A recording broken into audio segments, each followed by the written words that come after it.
আসসালামু আলাইকুম। আজকে আমরা ঢাকায় যাচ্ছি শপিং করার জন্যে। ছোটো মেয়ে আবদার করলো শপিং করতেই হবে। ভাবছিলাম রোজার ভিতরে যাব না, তারপরে চলে আসলাম। প্রথমে গুলিস্তান গিয়ে নামলাম, পিরামি মার্কেটে ঢুকলাম। এখান থেকে দুইটা মেয়ের জন্য টপস কিনলাম আর ওর বাবার জন্য দুইটা পাঞ্জাবি নিলাম।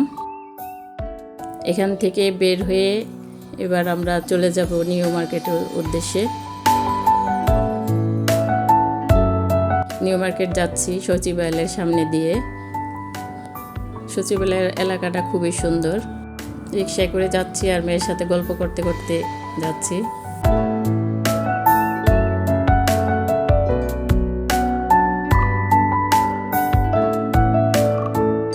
নিউ মার্কেটের প্রথম গেট দিয়ে আমরা ঢুকলাম নিউ মার্কেটের ভিতরে।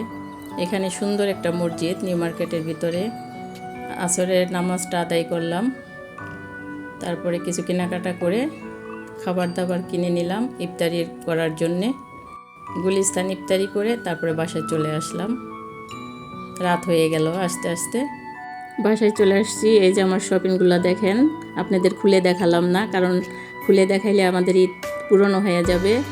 আমার ভিডিওটা যদি ভালো লাগে অবশ্যই জানাবেন। আল্লাহ হাফেজ।